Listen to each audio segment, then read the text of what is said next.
세상을 살아오다 보니 제게도 정말 믿기지 않는 일이 생겼습니다. 처음에는 숨 쉬는 것조차 힘들 정도로 충격이 커서 많이 힘들었는데 지금은 어느 정도 마음이 진정이 됐는지 숨만 겨우 쉬고 있을 정도입니다. 그래서 이제는 제 고민을 공유하고 다른 분들의 의견도 듣고 싶은 마음에 이렇게 사연을 보냅니다. 저는 올해 30살이고 아버지의 회사에서 일을 하면서 살고 있습니다. 제 아내는 저와 동갑이고 가정주부를 하고 있었죠. 아내와의 첫 만남은 5년 전 일이었고 친구의 생일 파티에서 처음 만나게 되었죠. 그날 저는 약속 장소인 강남에 있는 술집으로 가게 되었고 약속 시간보다 많이 늦게 도착을 해서 저는 급히 들어갔죠. 가게 안은 많은 사람들이 모여서 시끌벅적 난장판이더군요. 그래서 저는 조금만 앉아 있다가 축하만 해주고 가야겠다라고 생각하면서 자리에 앉았습니다. 그런데 제가 자리에 앉은 지 10분도 지나지 않아서 술집의 문이 열리더니 정말 여신이라는 표현이 아깝지 않을 만한 그런 여성이 들어왔습니다. 누가 봐도 바로 알 수 있는 명품 백에다가 고급스러운 복장이 귀티가 많이 흐르더라고요. 그래서였는지 그때 그 시끄러운 와중에도 몇몇 남자들은 저처럼 조용히 쳐다보고 있다라는 걸 느낄 정도였죠. 그때 저는 바로 그 생각이 들었습니다. 그때 당시에 그 술집에는 저희 테이블 외에도 다른 손님들이 앉은 테이블이 많았었기에 저는 속으로 제 친구의 생일 파티에 온 사람이면 좋겠다라는 생각을 했습니다. 그런데 제 바람은 현실이 되어 주었고 그 여성은 제 친구에게 가볍게 인사를 하더니 제 앞쪽으로 와서 앉더라고요. 저는 낯선 사람들이 많은 자리는 별로 좋아하지 않는 성격이어서 처음에는 조금만 있다가 얼굴만 비추고 바로 가려고 했었습니다.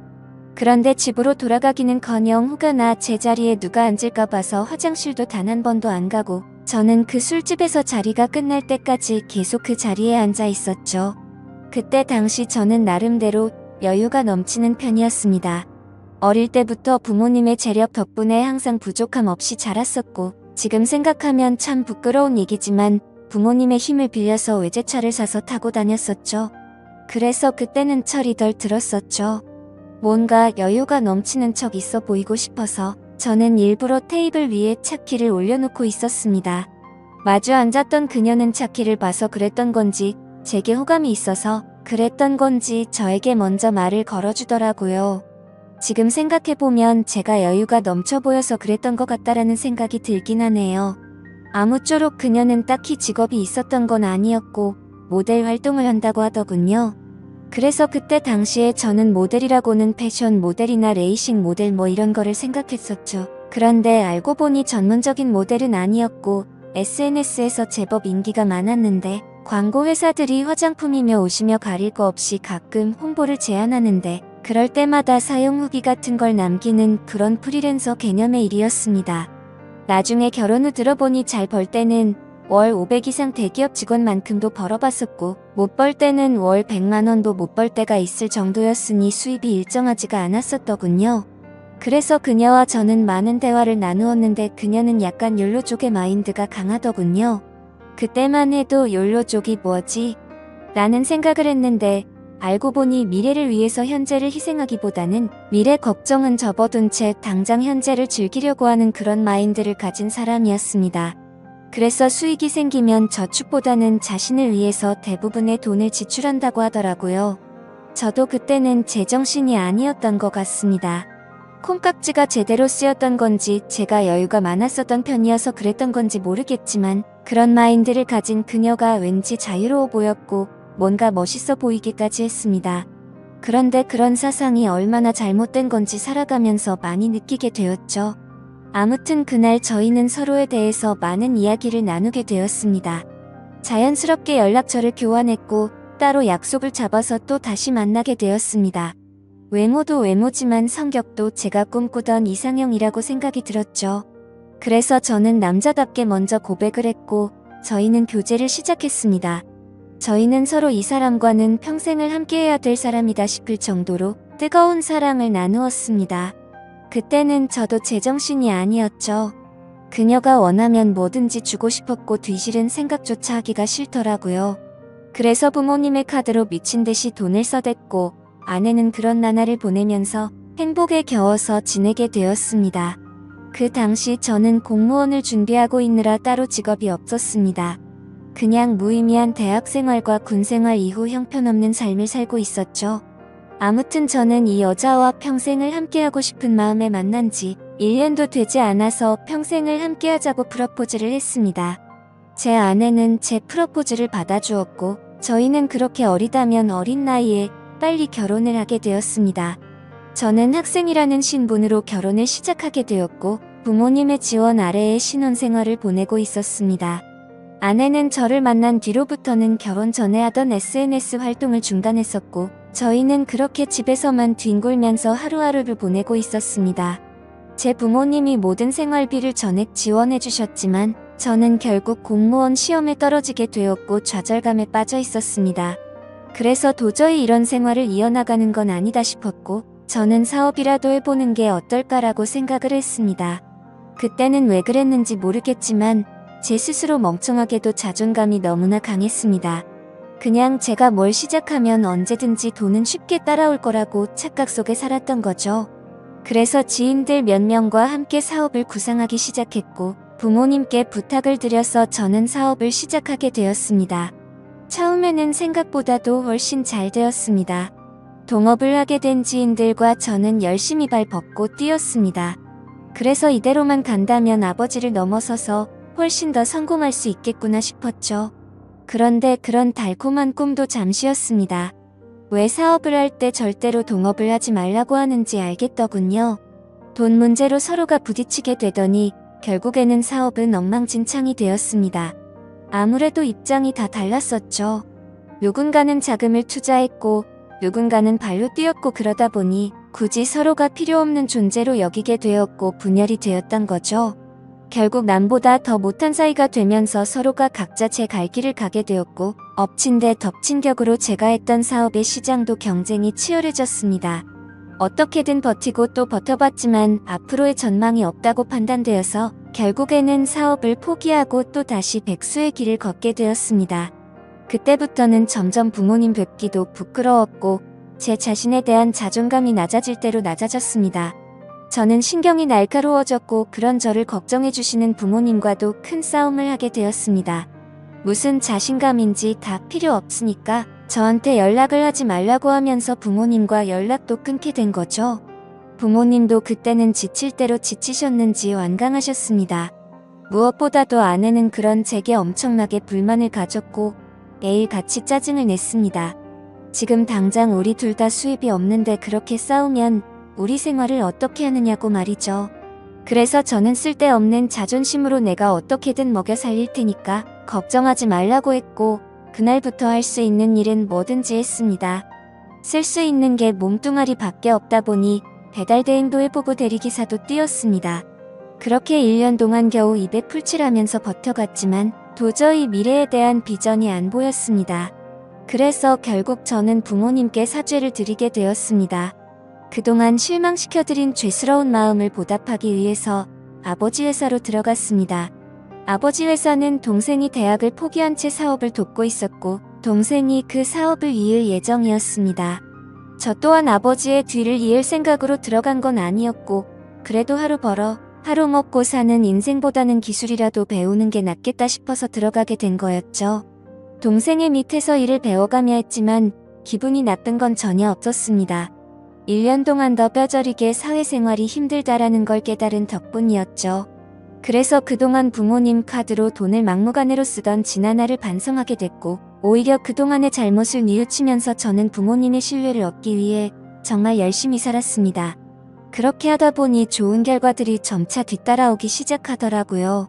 기존의 업체들보다 제법 규모가 큰 업체들이 운 좋게 거래처로 들어오게 되었습니다.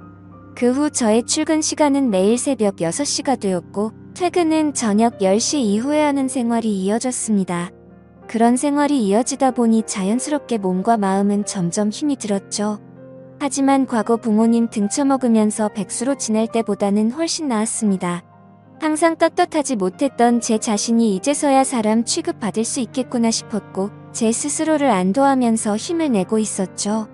이렇게 열심히 땀 흘려가면서 사는 게 맞구나 싶으면서 말이죠. 그때쯤에 아내는 휴대폰을 바꿔달라고 하더라고요. 그래서 저는 신규로 가입하는 게 저렴하길래 신규로 하나 사주었습니다. 제 아내는 연애 시절부터 그랬지만 항상 휴대폰을 손에서 놓지 않고 살았습니다. 여자들이 원래 핸드폰으로 이것저것 많이들 하니까 뭐 그러려니 했었죠. 그런데 힘들게 일하고 들어왔는데도 얼굴은 마주치지도 않고 대화할 틈 없이 매일같이 휴대폰만 보고 있는 게 못마땅하긴 했습니다. 그래도 예전처럼 돈도 펑펑 쓰게 못 대주는데 그런 사소한 것까지 건들고 싶지는 않았습니다. 그렇게 힘든 하루하루를 보내고 있었는데 저는 최근에 업무가 과했던 건지 약간 몸에 무리가 오더라고요. 그래서 그날은 병원에 가서 검사를 받았고 영양제 주사를 맞고는 일찍 집으로 들어갔습니다. 그런데 집에 있어야 할 아내가 집에 없더라고요. 저는 아내에게 어디 갔냐고 연락을 했고 한참 동안 연락이 없었습니다. 평소에 항상 휴대폰을 분신처럼 끼고 사는 사람이 연락이 없으니까 뭐지 싶었죠. 그러다 저는 몸이 너무 좋지 않아서 저도 모르게 잠이 들었고 제가 연락을 한 지 거의 2시간이 지나서 아내에게서 답장이 와 있더라고요. 친정에 왔는데 잠깐 잠들었었다며 지금 집에 들어온다고 하더군요. 그래서 그때는 큰 의심 없이 그냥 그런가 보다 했습니다. 그러다 결국 사건이 터지고 말았습니다. 저는 병원을 다녀온 뒤로 무리하다가는 큰일 생길 수도 있으니 주말에는 좀 쉬라고 하더군요. 그래서 모처럼 주말에 아내와 초저녁부터 외식을 하면서 술을 한잔하고 있었죠. 그렇게 한창 술을 마시다 아내는 화장실에 갔고 아내 가방에서 카톡 소리가 나더라고요. 저희는 연애할 때부터 서로의 휴대폰을 보지 않기로 약속했었는데 갑자기 무슨 생각인지 저도 모르게 아내 휴대폰을 집어들어서 보게 됐습니다. 휴대폰은 잠금 상태가 되어 있었고 얼마 전에 아내 휴대폰을 사주면서 제가 등록해두었던 패턴으로 풀어봤습니다. 아직 패턴을 바꾸지 않았는지 바로 풀리더라고요. 근데 카톡 내용을 보니 나와라고 와 있었습니다. 저는 그 메시지를 보는 순간 이건 뭐지 싶었죠. 누가 유부녀인 아내에게 이따위로 말을 하나 싶었고 기분이 더러웠습니다. 그래서 상대방의 카톡 프로필을 보니 50대 정도 되어 보이는 남자의 사진이더군요. 그때부터 뭔가 의심이 됐고 급속도로 분노가 치밀어 오르더라고요. 그래서 그 남자에게 곧장 전화를 했습니다. 그 많은 사람이 있는 곳에서 소리를 질렀습니다. 나 예지 남편인데 네가 뭔데 나오라 말하고 이따위 카톡을 보내냐며 욕을 했습니다. 그러자 상대방은 말을 더듬더라고요. 죄송합니다. 앞으로 다시는 연락 안 할게요. 정말 죄송합니다 이러더군요. 그래서 저는 뭐가 죄송하냐고 계속해서 추궁을 했죠. 근데 몇 분 동안이나 그 정신 나간 놈은 죄송합니다 다고만 할 뿐 제가 묻는 말에는 하나도 대답을 안 하더라고요. 그때부터는 더 이상 의심이 아니라 확신이 되었습니다. 아내는 잠시 후에 자리로 돌아왔고 저는 아내 휴대폰을 들고 있었습니다. 그 모습을 보고 아내는 곧바로 왜 남의 휴대폰 함부로 들고 있냐면서 짜증부터 내더라고요. 저는 헛웃음이 났고 아내에게 물었습니다. 뭐 숨기는 거 있냐고. 도대체 왜 그렇게 화들짝 놀라면서 화내냐고 물었죠. 아내는 휴대폰을 가져가서 자신에게 온 카톡 내용을 봤는지 잠시 생각하더니 말하더군요. 설마 오해하는 건 아니지? 라며 예전에 광고 의뢰하셨었던 사장님인데 연락이 온 거라고 하더라고요. 그래서 저는 너는 아는 사람한테 문자를 그따위로 보내는 사람 봤냐고 물었습니다. 그러자 아내는 그러게 이 사람 제정신이 아닌가 본데? 라며 시치미를 떼더군요. 저는 말했습니다. 내가 이미 그 사람한테 전화했고 그 사람이 다 인정하고 사과까지 했는데 끝까지 거짓말하려고 하냐고 말했습니다. 외도를 했다고 듣지는 않았지만 일부러 아내를 떠보려고 그렇게 말해봤습니다. 그러자 아내는 통화 내역을 확인하더니 조용히 있다가 미안하다고 하더라고요. 제발 그 말이 나오지 않기를 바랬습니다. 그냥 단순한 착각이길 바랬고 그 대답을 듣는 순간 피가 거꾸로 솟더라고요. 이게 미안하다고 될 일이냐고 말했고 그동안 있었던 일에 대해서 솔직하게 말하라고 했습니다. 지금부터 거짓말 하나라도 하면 연락 온 그놈 당장 찾아가서 다 엎어버리고 네가 한 짓도 너희 친정에 가서 다 말한다고 했죠. 그러자 아내는 그동안 있었던 사실을 말했습니다. 아내도 처음부터 이러고 싶지 않았답니다.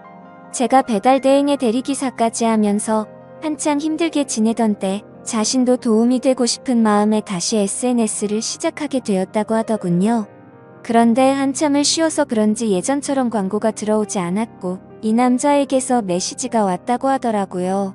그냥 딸을 잃어서 너무 그리워서 그런데 만나서 밥만 먹어줄 수 없겠냐며 부탁을 들어주면 30만 원을 준다고 했다더군요.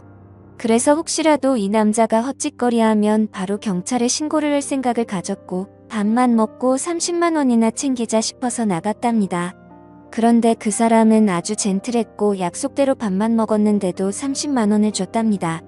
그렇게 만남을 몇 번 더 이어가다 보니 지금까지 연락을 주고받았다고 말하더군요. 저는 단도직입적으로 물었습니다. 그래서 어디까지 간 거냐고 물었죠. 아내는 엄청 놀라면서 절대로 그러지 않았다고 하더라고요. 저는 또 아내를 떠봤습니다. 제발 아니길 바라는 마음으로요. 너 지금 또 거짓말하냐고 그 남자한테 이미 다 들었다고 하니까 아내는 갑자기 눈물을 흘리면서 진짜 미안하다면서 당신이 너무 힘들어 보여서 그랬다네요. 그런 모습을 보니 숨이 막혔고 어디서부터 어떻게 잘못된 건지 머리가 띵하더라고요. 그때부터는 저도 미친 듯이 말을 내뱉었습니다. 네가 이따위로 내 뒤통수를 치냐며 내가 힘들어서 그랬던 거면 여지껏 그 더러운 돈 받은 거 어디 갔냐고 했습니다. 아무 대답도 없더라고요. 도저히 이해가 되지 않았습니다. 제가 힘들어 보여서 그랬다더니 그 더러운 돈으로 뭘 했을지 뻔히 보였죠. 저는 도저히 그 자리에서 같이 얼굴을 마주할 자신이 없어서 일단 집으로 꺼지라고 하고는 저는 그 자리를 떴습니다. 그날 이후로 저는 밥은 하루에 한 끼도 제대로 먹지도 못하고 억지로 먹어도 심각한 스트레스 때문인지 전부 토하게 되었습니다. 며칠이 지나서 아내를 불렀습니다. 아내는 별로 힘든 것도 없었는지 별로 달라진 모습이 없더군요. 제 모습을 보자마자 왜 이렇게 말랐냐면서 자신이 정말 미안하다고 하더라고요. 저는 아내에게 말했습니다. 너는 돈이 그렇게 좋냐고 내가 잠깐 힘들게 하니까 그 새를 못 참고 그렇게 곧바로 다른 남자한테 붙어 먹으면서 그 더러운 돈으로 네가 사고 싶은 거 사면서 좋았냐고 했습니다. 그러자 마음이 너무 많이 불편했답니다. 근데 여자한테 필수적으로 필요한 화장품이며 여성용품을 샀고 사치를 부리지 않았다면서 핑계를 대더라고요. 제가 나름대로 1년 동안 열심히 일가면서 벌어다 준 돈은 돈이 아닌가요? 저는 그동안 내가 집에 넣어준 생활비는 어디다 썼냐고 거짓말하지 말라고 했습니다. 아내는 사실 친정에서 돈이 필요하다고 해서 거기다가 생활비를 보내줬다고 하더군요. 진짜 너무 어이가 없고 기가 막혔습니다. 아내와 제가 결혼을 할 때 돈 한 푼도 보태지 않았던 친정이고 제 부모님과 다투고 밥 사 먹을 돈도 없어서 도움을 청했을 때 매정하게 거절했던 장인 장모였습니다. 근데 그런 인간들한테 제가 피땀 흘려 번 돈을 보냈다고 하네요. 이 말을 아내에게 하면서 네가 도대체 생각이 있냐고 물었습니다. 그러자 그럼 어떻게 하냐며 아무리 그래도 부모님이 힘들다고 하는데 어쩔 수 없었답니다. 도대체 뭘 어쩔 수가 없다는 거죠? 제가 돈 10원도 못 벌어온 것도 아니고 충분히 먹고 사는데 문제는 없었는데 그 돈을 홀라당 친정에 보내주고는 화장품이며 여성용품 사려고 돈 많은 남자한테 붙어 먹었다는 걸 어떻게 이해해야 하죠? 솔직히 아내의 친정도 심각한 문제입니다. 저희 집에만 매달려서 돈 한 푼도 없이 딸을 시집 보낸 것도 모자라서 제가 아내 모르게 돈을 빌려준 돈도 꽤 많습니다. 그때 당시에는 제가 사랑하는 아내의 식구들이었고 당장 너무 힘들다고 하는데 어쩔 도리가 없었죠. 그렇게 한 번만, 또 한 번만, 마지막으로 한 번만 이런 식으로 보내준 금액만 5천만 원이 넘습니다. 막상 아내의 얼굴을 마주하고 있으면 마음이 또 약해지는 것 같기도 하고 이런 제 자신이 정말 저도 답답하고 화가 납니다. 남들이 이런 고민을 갖고 있으면 남자가 진짜 바보 같은 놈이구나 했을 겁니다. 그런데 막상 제게 이런 일이 생겨버리니 아닌 걸 알면서도 단호하게 내쳐지지가 않네요. 아내는 계속 울고 불며 미안하다고 절대로 2번 다시는 이런 일 없을 거라고 믿어달라면서 빌고 있는 상황입니다. 저는 이게 돌이킬 수 없는 일이기에 아내가 너무 천박하다는 생각을 하면서도 어떻게 해야 할지 도저히 모르겠습니다. 제가 아내를 믿어준다고 하더라도 아내가 그 늙은 남자와 있었던 상상들을 계속해서 하게 될 텐데 이 만남이 유지될 수가 있을까요? 정말 어떻게 이렇게 한순간에 처참하게 모든 게 무너져 내릴 수 있는지 제게 닥친 가혹한 현실이 너무 힘이 드네요. 인생이란 참 어렵고 힘든 것 같습니다. 이런 걸 고민이라고 사연을 올리는 제가 멍청한 거 저도 잘 알지만 욕보다는 현명한 말씀을 부탁드리겠습니다.